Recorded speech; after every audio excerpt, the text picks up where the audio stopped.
জিলহজ মাসে হাজিরা সারা পৃথিবী থেকে খানায় কাবায় তওয়াফ করার জন্য মক্কায় যায়। কথা বলেন ঠিক কিনা? হাজিরা খানায় কাবা তওয়াফ করার জন্য মক্কায় যায়। ইয়ামানের তৎকালীন সময়ের ঈসাই ধর্মের লোক যারা ছিল তারা খানায় কাবা তওয়াফের জন্য হজের জন্য তারা রেডি হয়ে হজের জন্য তারা সামান গুছিয়ে নিয়ে কাবার উদ্দেশ্যে তারা যখন রওনা করেছে, তাদের এই রওনা দেখে, তাদের এই কাফেলা দেখে আবরাহা তার সেনাদেরকে, তার সৈন্যদেরকে জিজ্ঞেস করে, এরা এমন প্রস্তুতি নিয়ে গুছিয়ে গাছিয়ে সুন্দরভাবে কাফেলার আকৃতিতে কোথায় যায়? লোকেরা ডেকে ডেকে বলে এরা মক্কায় যায় খানায় কাবা তওয়াফ করার জন্য, এরা খোদার ঘরে যায়, আল্লাহর ঘরে যায় হজ পালন করার জন্য। আবরাহা ডেকে ডেকে বলে, খানায় কাবা মক্কায় হজ করতে যাইতে হবে কেন? মক্কায় যদি আমার দেশের মানুষগুলা যায়, এরা অনেক দিন ওখানে থাকবে, এরা ওদিকে যাতায়াত বাবদ খরচ করবে, এরা ওখানে যা থাকবে খাবে, আমার দেশের অর্থ ওরা খরচ করবে না, এটা হতে দেওয়া যাবে না।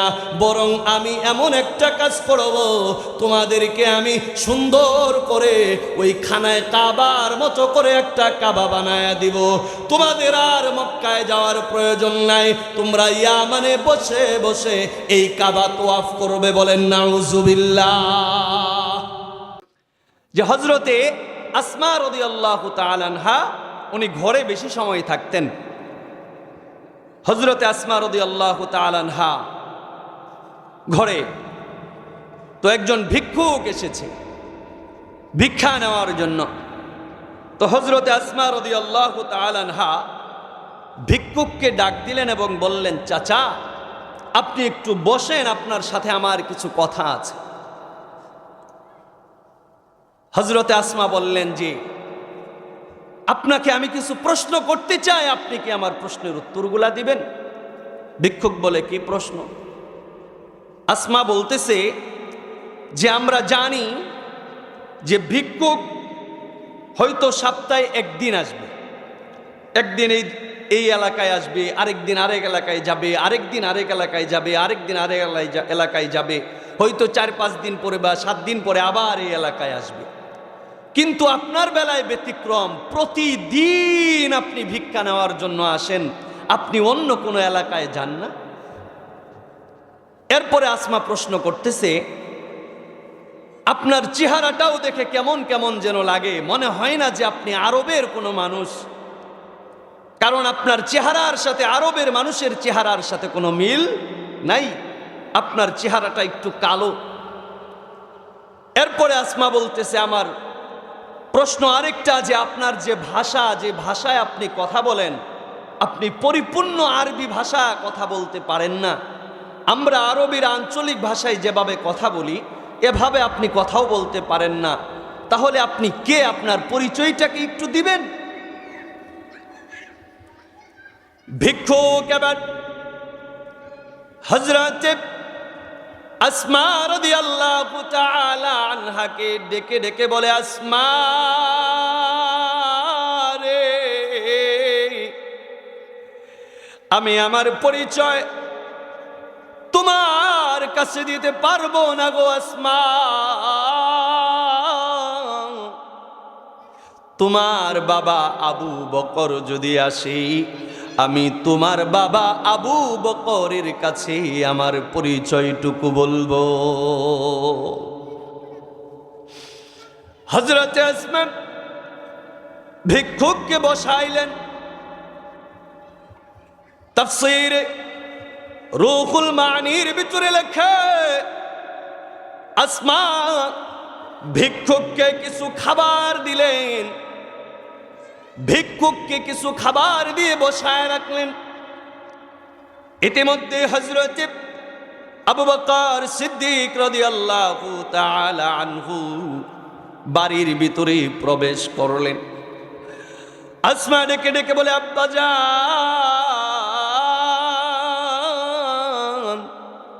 ওই যে লক্ষ্য করে দেখেন একজন ভিক্ষুক বাড়ির ঘেটে বসে আছে, তাকে দেখে আমার বড় সন্দেহ লেগেছে। তাকে দেখে আমার কাছে কেমন কেমন যেন মনে হয়েছে। আমি তাকে কয়েকটি প্রশ্ন করেছিলাম, আমার কাছে সে উত্তর দেয়নি, বরং বলেছে সে নাকি আপনার কাছে উত্তর দিবে। আব্বাজান, দয়া করে আপনি একটু ভিক্ষুকের কাছে গিয়ে ভিক্ষুকের পরিচয়টুকু কি জানবেন? হযরত আবু বকর ভিক্ষুকের কাছে গেলেন।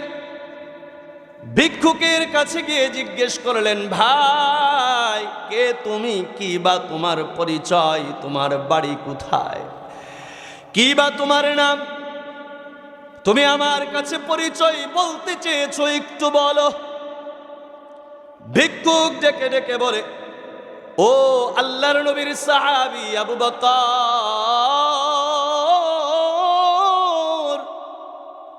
আমি আপনার কাছেও আমার পরিচয়টুকু বলবো না। পরিচয় যদি জানতে চান ও আবু বকর, আমাকে দয়া করে আপনার নবী জনাবে মুহাম্মদুর রাসূলুল্লাহ সাল্লাল্লাহু আলাইহি সাল্লাতু ওয়াস সালামের কাছে নিয়ে চলেন।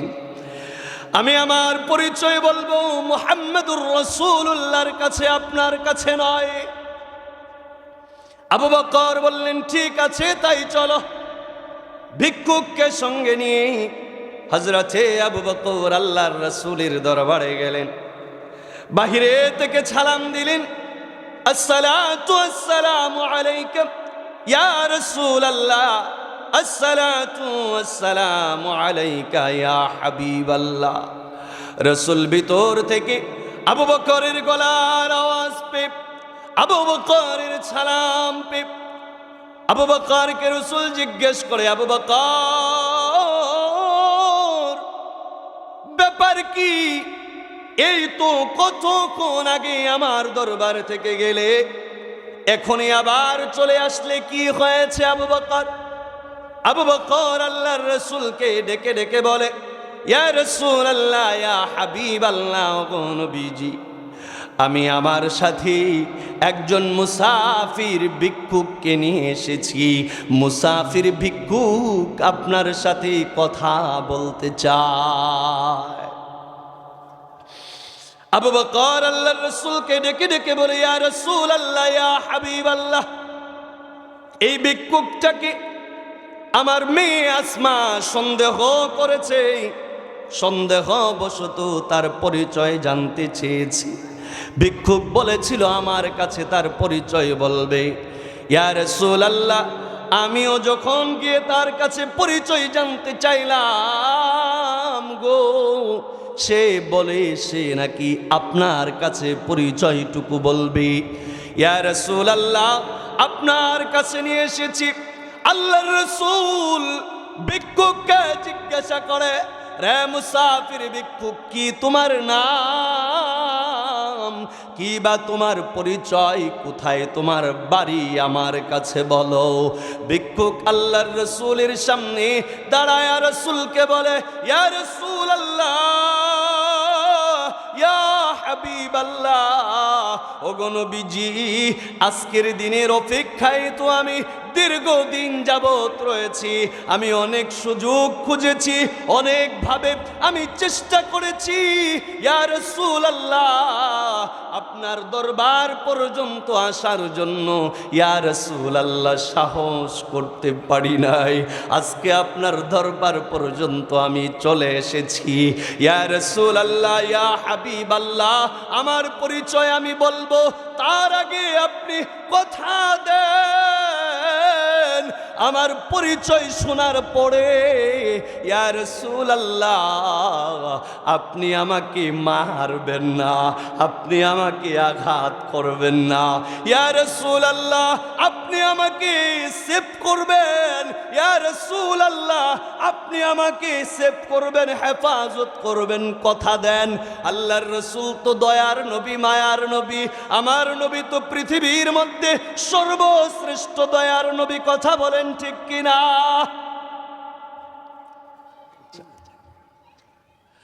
আল্লাহু আকবার। আল্লাহর রাসূল সাল্লাল্লাহু আলাইহি সাল্লাতু ওয়াসসালাম ভিক্ষুককে বললেন, ও ভিক্ষুক, আমি কথা দিলাম তোমাকে কেউ আঘাত করবে না, কষ্ট দিবে না, আমি রাসূল তোমাকে সেভ করব, নির্ভয়ে তুমি তোমার পরিচয়টুকু বলো।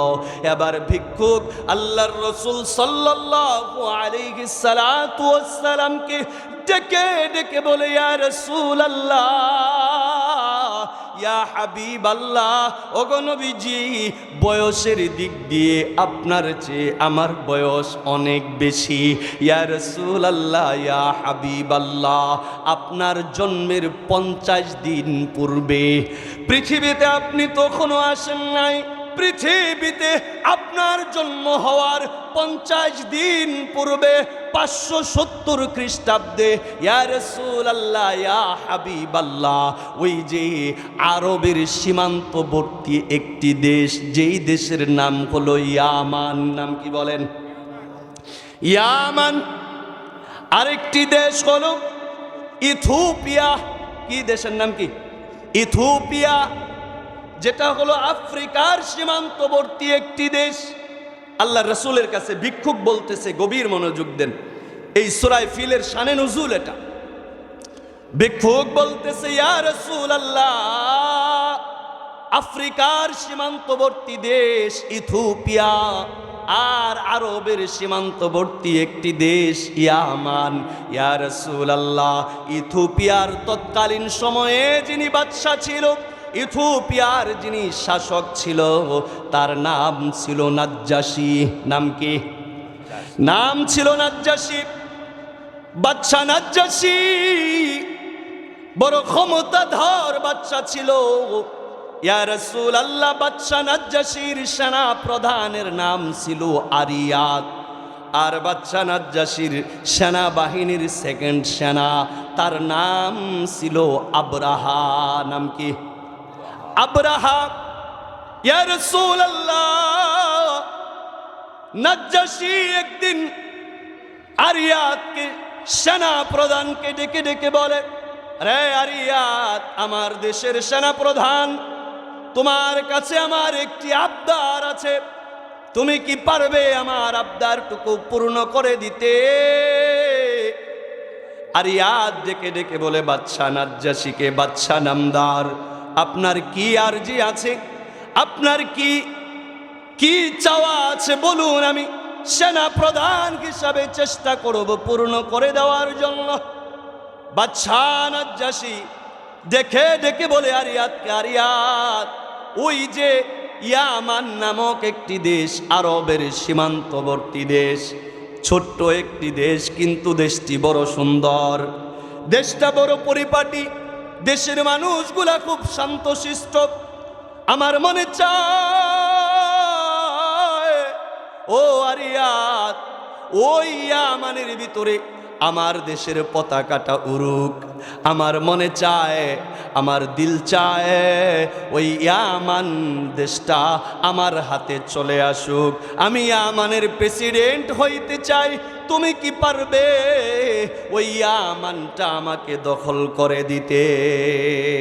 তো বাদশা নাজ্জাশীর কাছে আরিয়াত বলল যে, বাদশা নামদার, আপনি যে কথা বললেন এটা তো কোনো বিষয়ই না, কারণ ইয়ামান ছোট্ট একটি দেশ, ওরা দেশ পরিচালনা করে পুলিশ দিয়া, ওদের কোনো সেনাবাহিনী বা ভারী কোনো অস্ত্র গোলা বারুদ নাই।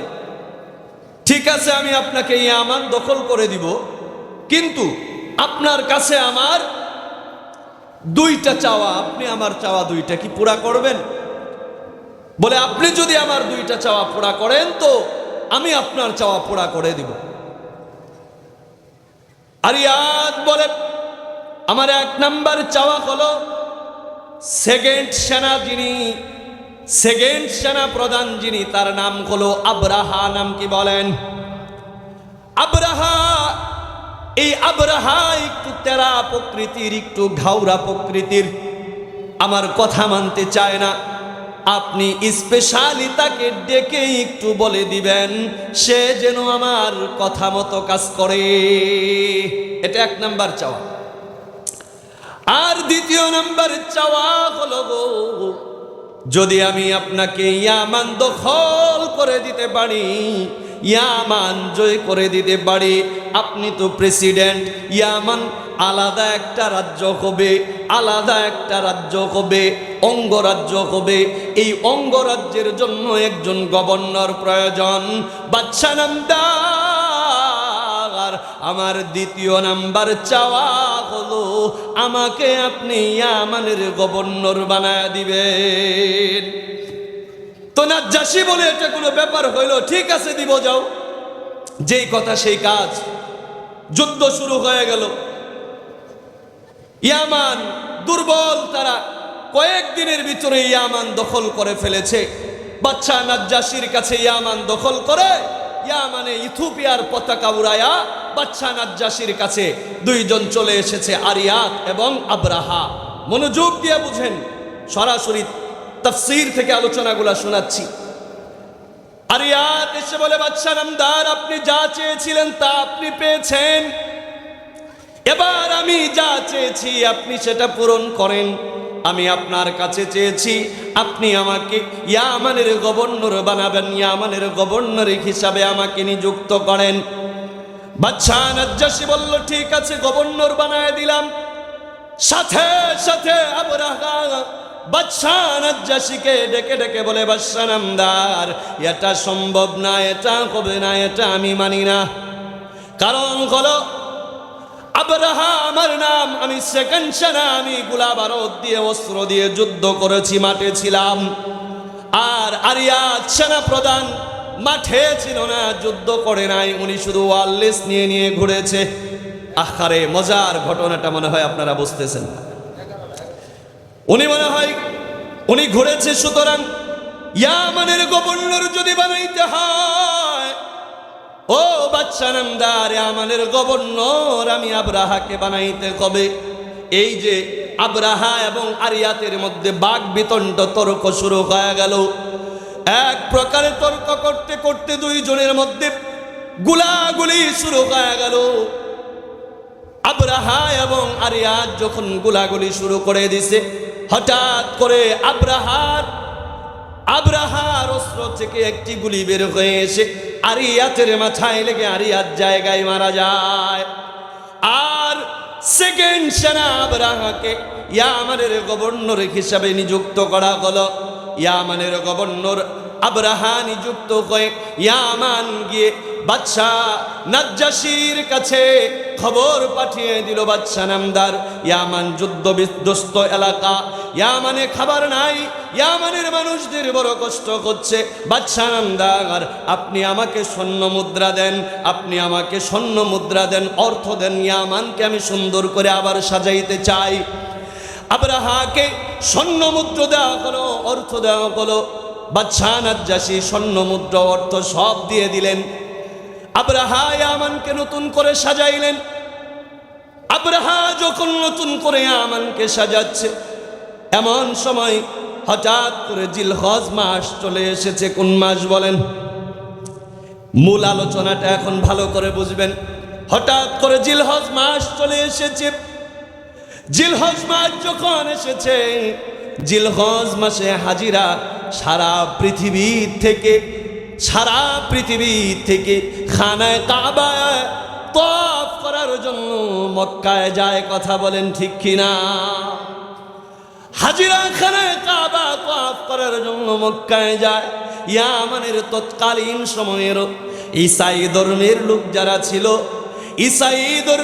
যারা ছিল, তারা খানায় কাবা তওয়াফের জন্য, হজের জন্য তারা রেডি হয়ে, হজের জন্য তারা সামান গুছিয়ে নিয়ে কাবার উদ্দেশ্যে তারা যখন রওনা করেছে, তাদের এই রওনা দেখে, তাদের এই কাফেলা দেখে আবরাহা, তাদের এই কাফেলা দেখে আবরাহা তার সেনাদেরকে, তার সৈন্যদেরকে জিজ্ঞেস করে, এরা এমন প্রস্তুতি নিয়ে গুছিয়ে গাছিয়ে সুন্দরভাবে কাফেলার আকৃতিতে কোথায় যায়?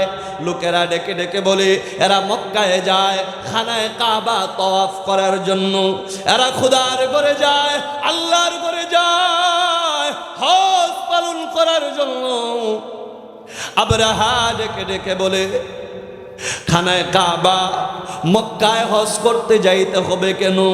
মক্কায় যদি আমার দেশের মানুষগুলা যায় এরা অনেক দিন ওখানে থাকবে, এরা ওদিকে যাতায়াত বাবদ খরচ করবে, এরা ওখানে যা থাকবে খাবে, আমার দেশের অর্থ ওরা খরচ করবে না, এটা হতে দেওয়া যাবে না। বরং আমি এমন একটা কাজ করব, তোমাদেরকে আমি সুন্দর করে ওই খানায় কাবার মতো করে একটা কাবা বানায়া দিব, তোমাদের আর মক্কায় যাওয়ার প্রয়োজন নাই, তোমরা ইয়ামানে বসে বসে এই কাবা তওয়াফ করবে। বলেন নাউজুবিল্লাহ। আবরাহা বলে আমি যেই কাবা বানায় দিব, আমার কাবা তওয়াফ করার জন্য পৃথিবীর বিভিন্ন দেশ থেকে মানুষ আসবে, পর্যটকরা আসবে, আমার দেশে তারা থাকবে খাইবে, আমার দেশের অর্থের উন্নয়ন করবে। বাদশা নাজ্জাশীর কাছে পত্র লিখলেন, নাজ্জাশীর কাছে বাদশা নামদার, আমার দেশের লোকেরা দেখলাম মক্কার দিকে রওনা করেছিল খোঁজে যাবে, আমি তাদেরকে আটকাইছি, যাইতে দেই নাই, তাদেরকে থামায় রাখছি, বারণ করেছি। আমি বলেছি আমি তাদেরকে কাবার মতো করে দ্বিতীয় আরেকটা কাবা বানায় দিব, তারা যেন ওখানেই হজ করে। আপনি আমাকে অর্থ দেন, আমাকে স্বর্ণ মুদ্রা দেন, আমি সুন্দর করে একটি কাবা বানাইতে চাই। বলেন নাউজুবিল্লাহ।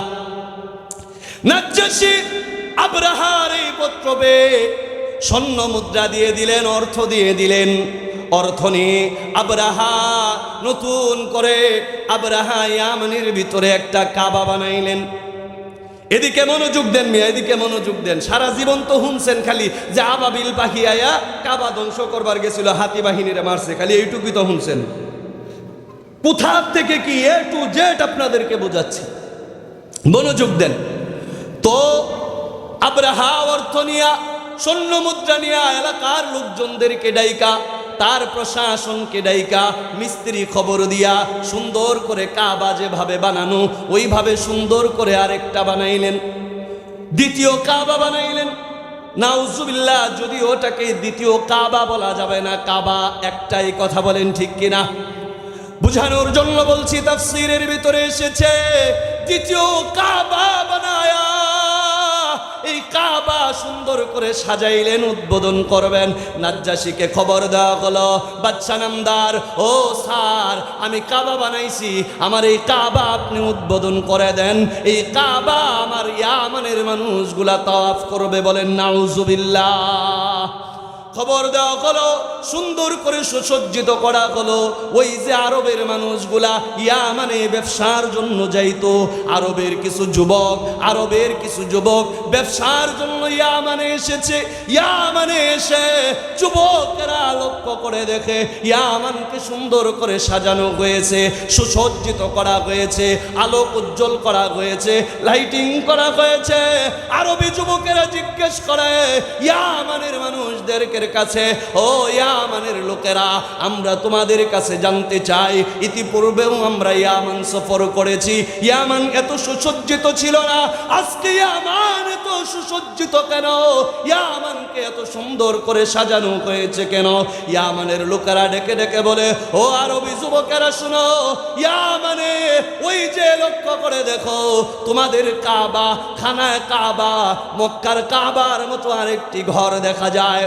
আমাদের দেশের গভর্নর আবরাহা এই ঘর বানাইছে, আমার ইয়ামানের মানুষদেরকে কাবায় হজ করতে যাইতে দিবে না, এদেরকে নাকি এখানেই হজ করাবে, তামাম পৃথিবীর মানুষরা নাকি এখানেই হজ করতে আসবে, ওইখানে তাদেরকে হজ করতে যাইতে দিবে না।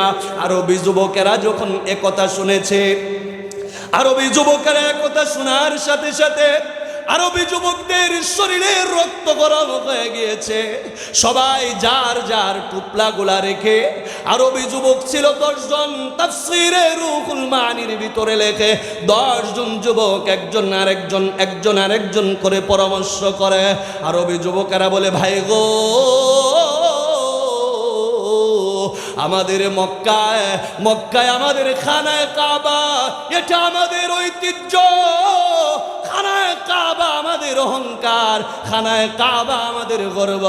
তামাম পৃথিবীর মানুষগুলা জিলহজ মাসে আমাদের মক্কায় খানায় কাবা জিয়ারত করার জন্য আসে। আমরা তাদের সেবা করি, আমরা তাদের খেদমত করি, এটা আমাদের অহংকার, এটা আমাদের গর্ব। আখারে আব্রাহা দ্বিতীয় কাবা বানাইছে, আমাদের কাবাকে অপমান করেছে, এটা মেনে নেওয়া যায় না। ব্যবসা জীবনে অনেক করেছি, আর ব্যবসা করব না। তাফসীরের কিতাবের ভিতরে লেখে আরবি যুবকেরা একজনের হাতের উপরে আরেকজনের হাত দিয়ে দিয়ে 10 জনের হাতকে একসাথে করে তারা প্রতিজ্ঞাবদ্ধ হইল, এই খানায় কাবা দ্বিতীয় যেটা আব্রাহা বানাইছে, এই কাবা উদ্বোধন করতে দিব না। এই উদ্বোধন আমরা ঠেকাবো ইনশাআল্লাহ। তারা এইভাবে নিজেদের ভিতরে আলোচনা করে, লম্বা আলোচনা সংক্ষিপ্ত করতেছে, আমার উস্তাদ চলে এসেছে। এরকম ভাবে 10 জন যুবক তারা ব্যবসা বাদ দিয়ে রাতের বেলায় যখন সবাই ঘুমিয়ে গিয়েছে, আস্তে আস্তে ওই ঘরের দিকে অগ্রসর হইল। ঘরের সামনে গিয়ে দেখে কিছু পুলিশ দিয়া পাহারা দিয়া রাখছে, মানে আগামী দিন পরের দিনই উদ্বোধন করবে, কিছু পুলিশ পাহারা দিয়া রাখছে। আরবি যুবক মনোযোগ দিয়ে বুঝবেন, 10 জন যুবক একসাথে গিয়ে পুলিশগুলাকে এমন ভাবে ধুলাই করা করছে, এমন ভাবে মারছে, মাইরে একটার সাথে আরেকটার সাথে আরেকটা, এইভাবে সব কয়টা পুলিশ রে হাত পা মুখ বান্ধা এক কোণার ভিতরে ফেলে রেখেছে। সুবহানাল্লাহ। এরা মুসলমান আল্লাহর গোলাম। আরবি যুবকরা পুলিশদের সাথে কেমনে পারে? তাফসীরের কিতাবের ভিতরে এখানে ওই যে হযরত আলীর ঘটনাটা উল্লেখ করেছে, যদিও ওদিক গেলে সময় লম্বা হয়ে যাবে, বলবো না। কিন্তু আল্লাহর রাসূল বলে, কোন মানুষ যখন আল্লাহর জন্য, দ্বীনের জন্য আল্লাহর উপর তাওয়াক্কুল করে, যত বড় শক্তিশালী কাফেরের সামনে আগায় যাক না কেন, আল্লাহ ওই কাফের বেঈমানকে ঈমানদারের সামনে পিপিলিকার মতো বানায় দেয়। 10 জন যুবক মিলে তাদেরকে বেঁধে রেখে, লম্বা কথা সংক্ষেপ করি বাবা, 10 জন যুবক মিলে ওই যে কাবা বানাইছে আব্রাহা, কাবার ভিতরে প্রবেশ করে তাদের পেটের ভিতরে যত মলমূত্র ছিল, পায়খানা করেছে, প্রস্রাব করেছে, থুতু দিয়েছে, পায়খানা প্রস্রাব করে তাফসীরের কিতাবের ভিতরে লেখে এই পায়খানা প্রস্রাব গুলাকে ওয়ালের ভিতরে পুরাটাকে লেইপে ছিটায়া এমন গন্ধ বানাইছে, পরের দিন উদ্বোধন করবে তো দূরের কথা, 7 দিন ধুইলেও মনে হয় গন্ধ যাবে না। আল্লাহু আকবার। 10 জন যুবক রাতের বেলায় কাজ করে তারা আবার আরবের দিকে রওনা করেছে, বালামাল সব রাইখা। লম্বা ঘটনা বাজান, সকালবেলা সূর্য ওঠার সাথে সাথে লোকেরা যখন এদিকে এসে দেখে অবস্থা খারাপ, জলদি খবর দেয় আখারে আব্রাহার কাছে খবর দেয়, নেতাজি অবস্থা বড় খারাপ, জলদি চিঠি পাঠান নাজ্জাশীর কাছে, নাজ্জাশী যেন এখানে উদ্বোধন করতে আজকে না আসে। এই ঘরের যে অবস্থা আরবি যুবকেরা করে গিয়েছে, কোনোভাবেই এই ঘর আজকে উদ্বোধন করা সম্ভব না। এই খবর যখন নাজ্জাশীর কাছে দেওয়া হলো, নাজ্জাশী রাগ হয়ে গেল, গুসা হয়ে গেল, আব্রাহার কাছে আবার খবর পাঠায় দেয়, আব্রাহা তুমি যেই ঘর বানাইছো, এই ঘরকে যারা অপমান করেছে আরবি যুবকেরা, আব্রাহা তোমার কি লাগে বলো? স্বর্ণ লাগে স্বর্ণ দিব, অর্থ লাগে অর্থ দিব, জলদি যাও আরবের ওই ঘরটাও তুমি অপমান করে ভেঙ্গে চুরমার করে দিয়ে আসো। নাউযুবিল্লাহ। আব্রাহার কাছে নাজ্জাশী পত্র দিয়ে দিলেন, সৈন্য দিয়ে দিলেন। নাজ্জাশীর কাছে আব্রাহা চাইলেন, এই ঘর ভাঙ্গার জন্য আমার দরকার হস্তি বাহিনী, আলোচনা ইনশাল্লাহ কয়েক মিনিটের ভিতরে শেষ করে দিচ্ছি যে আমার দরকার হস্তি বাহিনী ছাড়া সম্ভব না। আপনি আমাকে হস্তি বাহিনী দেন, হাতির দল পাঠায়া দেন, সৈন্য পাঠায়া দেন, অর্থ দেন।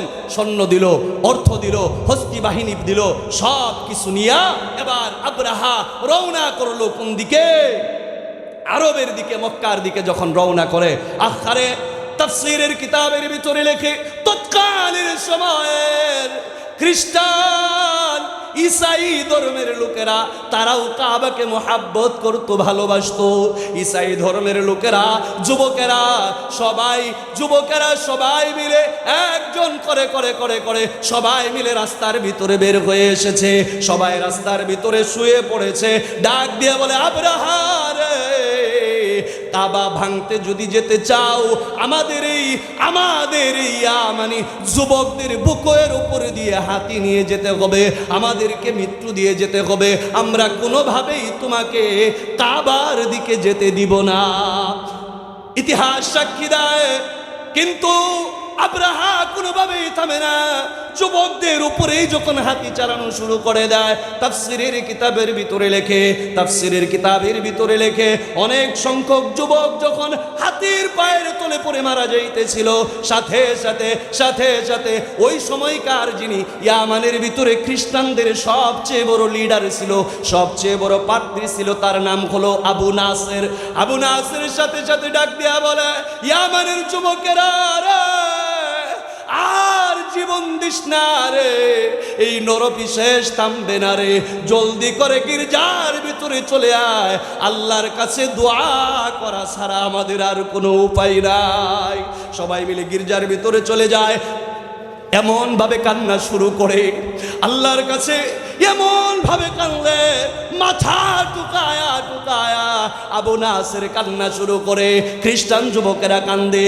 আল্লাহ ইলহামের মাধ্যমে আবু নাসেরকে জানা দেয়, আবু নাসের কান্দিস না রে, আমি আল্লাহ আব্রাহাকে আমার খানায় কাবা তো ভাঙ্গা দূরের কথা, কাবা পৌঁছার অনেক আগেই তাদেরকে আমি আল্লাহ ধ্বংস করে দিব। সুবহানাল্লাহ।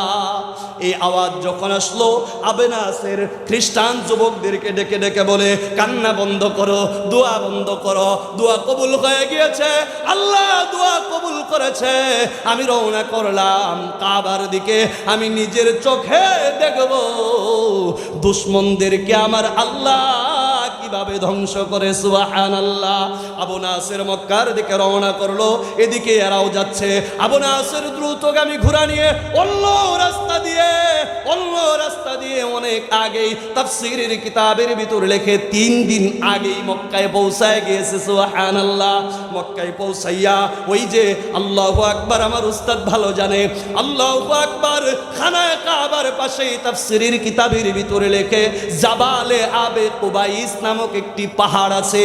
এই জাবালে আবে কুবাইস পাহাড়ের উপরে ছোট্ট একটি গর্ত আছে। আবু নাসের জাবালে আবে কুবাইসের উপরে উঠে গর্তের ভিতরে নিজে আশ্রয় গ্রহণ করে, এবং ওইখান থেকে খানায়ে কাবার সকল দৃশ্যগুলা সুন্দর দেখা যায়। সুবহানাল্লাহ।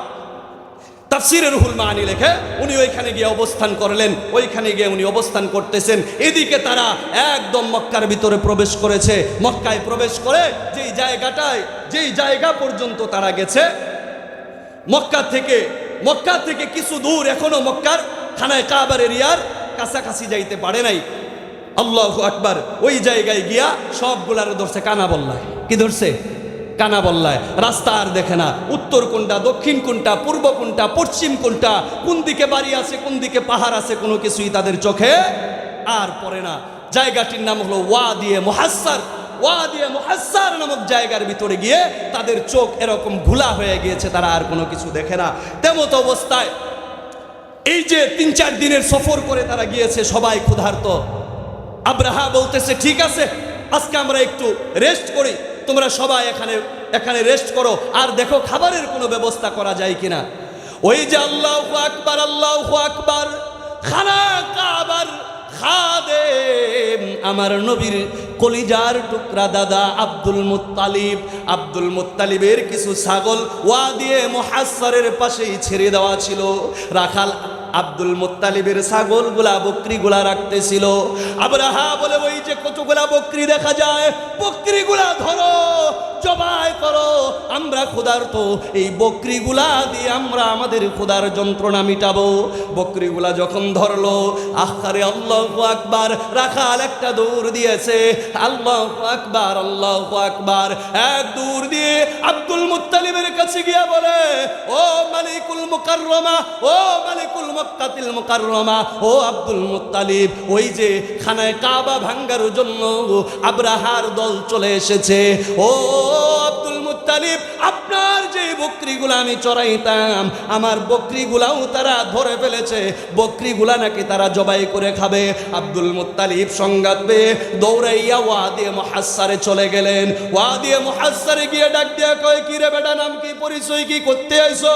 কয়, আমার নাম আবরাহা, আমি ইয়ামান থেকে এসেছি, আমার দল নিয়ে এসেছি। কি জন্য এসেছো? কাবা ভাঙতে এসেছি। আব্দুল মুত্তালিব বলে, ও কাবা ভাঙতে আসছো, ঠিক আছে, ভালো কথা। কাবার পাশেই ছোট্ট একটি মাটির ঘর আছে, যেই ঘরটা হলো আব্দুল মুত্তালিবের, আমার ঘর, ওই ঘরটাও কি ভাঙবা? ওই ঘরটাও কি ভাঙবা? আবরাহা বলে, না, আমরা অন্য কোনো ঘর ভাঙার জন্য আসি নাই, কাবা ভাঙতে এসেছি। আখারে তাফসীরের কিতাবের ভিতরে লেখে, আব্দুল মুত্তালিব ডেকে ডেকে বলে, রে আবরাহা, কাবা ভাঙবা ভালা কথা, ওটা যার ঘরে হে পারলে হেফাজত করব, কিন্তু যদি বলতা ওই ছোট্ট ঘরটাও তুমি ভাঙবা, ওটা আমার ঘর, এখনই হাতের গিরা গুলা কাইটা রাইখা দিতাম। আল্লাহু আকবার। আব্দুল মুত্তালিব বলে, এই নাফরমানের দল, বকরি বলে ধরছো, ছাগল বলে ধরছো? কয়, হ্যাঁ ধরছি তো, কিছু জবাই করবো। কয়, করছনি? কয়, না, এখনো করি নাই। কার ছাগল জানো? আব্দুল মুত্তালিবের ছাগল। জলদি ছাগলগুলা ফিরা দে, না হইলে একটা কেউ জান নিয়া বাড়ি পর্যন্ত যাইতে দিব না। আল্লাহু আকবার। এভাবে বলে তাফসীরের কিতাবে লেখে, বকরিগুলা নিয়ে উনি চইলা গেলেন। আব্দুল মুত্তালিব গিয়া আখারে সাথে সাথে খানায় কাবার ভিতরে ঢুকছে। কাবার ভিতরে প্রবেশ কইরা কপালটারে কাবার সাথে লাগায়া তাফসীরের কিতাবের ভিতরে লেখে, এমন কান্না শুরু করে দিয়েছে রে, এমন কান্না, ও মালিক, ও কাবার মালিক, আমি আব্দুল মুত্তালিব, এই কাবা আমার অহংকার, এই কাবা আমি পরিষ্কার করি, আমি ঝাড়ু দেই, এই কাবার ভিতরে তোমার ইবাদত করি। ও মালিক, এই কাবা যদি আবরাহার দল এসে ধ্বংস করে দেয়, আর তুমি যদি আবরাহার দলকে ছেড়ে দাও, কিয়ামত পর্যন্ত আমি আব্দুল মুত্তালিবের বংশের যত মানুষ আছে, আমি আব্দুল মুত্তালিব সহ মানুষের কাছে তিরস্কৃত হব। মানুষরা বলবে, আব্দুল মুত্তালিবের কাবার মালিকের কোনো ক্ষমতা নাই। ও মালিক, তুমি এটাকে হেফাজত করবে। এমন কান্না শুরু করেছে। ওই যে আল্লাহ পাক রব্বুল আলামিন তাফসীরের কিতাবের ভিতরে লেখে, সাথে সাথে গায়বী আওয়াজ দিয়ে জানায় দেয়, আব্দুল মুত্তালিব রে, কান্দিস না রে, উপরের দিকে তাকা। আল্লাহু আকবার। আব্দুল মুত্তালিব তাফসীরে রুহুল মাআনি লেখে, আব্দুল মুত্তালিব যখন উপরের দিকে লক্ষ্য করেছে, আব্দুল মুত্তালিব উপরের দিকে লক্ষ্য করে দেখে 100, 200, 300 নরে, 1 লাখ 2 লাখ নারে, হাজার হাজার লক্ষ লক্ষ সোনালী কালারের ছোট ছোট পাখিগুলা খানায় কাবার উপর দিয়া চক্কর লাগায়। তাদের 2 পাখার নিচে ছোট ছোট 2টা পাথর, প্রত্যেকটা পাখির ঠোঁটের মধ্যে একটি করে পাথর। সুবহানাল্লাহ। আব্দুল মুত্তালিব বুঝতে পেরেছে। আব্দুল মুত্তালিব বলে, এই ধ্বংসলীলা যদি শুরু হয়ে যায়, পাথর নিক্ষেপ যদি শুরু হয়ে যায়, আমি আব্দুল মুত্তালিবের উপরেও হয়তো আঘাত আসতে পারে, তাহলে নিজেকে সেভ করতে হবে। আর দুশমনদের ধ্বংসলীলা দেখতেও মজা লাগে, কথা বলেন ঠিক কিনা? দুশমনদের ধ্বংসলীলাটাও আমাকে দেখতে হবে। সংক্ষিপ্ত আকারে বুঝেন ও মুসলমান, আব্দুল মুত্তালিবও রওনা করেছে, কারণ উনি তো মক্কার মানুষ, উনি তো জানে কোন জায়গাটা সুন্দর। উনিও রওনা করেছে, যা বলে আবে কুবা এসে উঠেছে। ওই যে গর্তটা, মাথাটা যখনই ঢুকাইছে, মাথা ঢুকানোর সাথে সাথে আরেকটা মাথার সাথে গিয়া টক্কর লাগছে। আব্দুল মুত্তালিব ডাক দিয়ে কয়, কে রে, কেরা রে? কয় যে আমি আবু নাসের এনেকে এই যে ইতিহাসটা ওইখানে বললেন, আমি আর লম্বা করছি না, ইতিহাসটা বললেন যে আমি 3 দিন যাবত এখানে অপেক্ষা করতেছি দুশমনের ধ্বংসলীলা দেখার জন্য। তো তখন আব্দুল মুত্তালিব বলে আমিও তো এটা দেখার জন্যই আসলাম, তাহলে খবর টবর কি? আবু নাসের বলে ভাইজান আপনি কি দেখছেন? কই আমি এই ঘটনা দেখছি আকাশে পাখির এরকম। তখন আবু নাসের বলতেছে আপনি তো একবার দেখছেন, আমি 3 দিন ধরে আসছি, আমি 3 দিন ধরেই প্রতিদিন সকালে এবং বিকালে 6 বার দেখছি। সুবহানাল্লাহ বলেন। তো দুইজনে মিলে ওখানে অপেক্ষা করতেছেন ধ্বংসলীলা দেখবেন। আর তারা যখন হস্তি বাহিনী নিয়ে সামনের দিকে অগ্রসর হইতেছিলেন, সাথে সাথে আবাবিল পাখির বম্পিং শুরু। আলহামদুলিল্লাহ, বম্পিং শুরু, তাদেরকে ধ্বংস করে দিয়েছে। আবাবিল পাখির বম্পিংয়ের মাধ্যমে আল্লাহ পাক তাদেরকে ধ্বংস করে দিয়েছে। এই যে ঘটনাটা, ওই যে ভিক্ষুকের কথা বলতেছিলাম, এই ঘটনাটা আল্লাহ রাসূলকে ভিক্ষুক বলতেছে। ঘটনাটা এইভাবে আল্লাহ রাসূলের কাছে ভিক্ষুক বলতেছে ইয়া রাসূলুল্লাহ, ইয়া হাবিবাল্লাহ, ঘটনা তো আপনাকে বললাম, এখন আমার পরিচয়টুকু নেন। মনে আছে? আলোচনা শেষ করে দিচ্ছি, আমার পরিচয়টুকু নেন। আমি আমার পরিচয়টুকু এখন দিব ইয়া রাসূলুল্লাহ। ওই যে হস্তি বাহিনী এসেছিল, সবচেয়ে বড় হাতির প্রধান যে হাতিটা, ওই হাতির নাম ছিল মাহমুদ, আর ওই হাতির ড্রাইভার ছিলাম আমি। আমার নাম হলো ইউনাস, আমার বাড়ি হলো হুজুর আফ্রিকার পার্শ্ববর্তী দেশে। সুবহানাল্লাহ। আমি ওই এই যে ঘটনা শেষ, আমি ওই ড্রাইভার ছিলাম, কিন্তু হুজুর আমি খানায় কাবা ভাঙ্গার আমার কোনো মনের মধ্যে কোনো কিচ্ছু ছিল না। আমি সবসময় চেয়েছি কাবা পর্যন্ত যেন আমরা পৌঁছাইতে না পারি। আমি কান্না করেছি, কিন্তু চাকরি করি, বাচ্চা আমাদেরকে পাঠাইছে, পালায় যাইতে পারি নাই। কিন্তু হুজুর আমি আল্লাহর কাছে এমন কান্না কাঁদছি, এমন দোয়া করছি যে আল্লাহ আপনি আমাকে এই ঘটনার সাক্ষী হিসাবে হইলেও বাঁচায় রাখেন, আমাকে আপনি ধ্বংস করে দিয়েন না। আমি যেন পরবর্তী লোকদেরকে এই ধ্বংসলীলার ঘটনাটা বলতে পারি, এই ঘটনা থেকে তারা যেন শিক্ষা নেয়, তারা যেন কোনোদিন খানায় কাবার দিকে আক্রমণ করতে না আসে। ইয়া রাসূলুল্লাহ, আল্লাহ আমার দোয়াটা এমনভাবে কবুল করেছে, আল্লাহ আমাকে ধ্বংস করে নাই। কিন্তু আবাবিল পাখির ওই পাথরের কিছু কোনা, একটা কোনা আমার চোখে লেগেছে। ইয়া রাসূলুল্লাহ, আমার এই চোখটা বন্ধ। ইয়া রাসূলুল্লাহ, আমার এই পাটা লুলা দেখতেছেন, কিছু আঘাত এই পায়ে লেগেছিল। ইয়া রাসূলুল্লাহ, আল্লাহ আমাকে মারেন নাই। ইয়া রাসূলুল্লাহ, আপনার জন্মের 50 দিন আগের এই ঘটনাটা আমি স্বচক্ষে দেখেছি। আমি চেয়েছি এই ঘটনাটা আপনার কাছে বলবো, আপনার কাছে আসবো, কিন্তু আমি তো কাবা ভাঙ্গার জন্য এসেছিলাম। এই ঘটনা বললে মানুষ জানলে তারা তো আমাকে মেরে ফেলবে, এই জন্য ঘটনাটা আপনার কাছে বলতে চেয়েছি। আল্লাহ রাসূল সাল্লাল্লাহু আলাইহি ওয়াসাল্লাম শুকরিয়া আদায় করলেন এবং আল্লাহর রাসূল বললেন, রে ইউনাস, আল্লাহ নিজের কানে সত্য ঘটনা আজকে আমাকে শোনাইলেন। রাসূল প্রশংসা করতেছিলেন, সাথে সাথে জিবরাইল আলাইহিস সালাতু ওয়াস সালাম এসে আল্লাহর রাসূলের কাছে খানায় কাবা যে ধ্বংস করতে এসেছিল সূরা ফিলটা পুরাটা একেবারে নাজিল করে দিয়েছে। সুবহানাল্লাহ।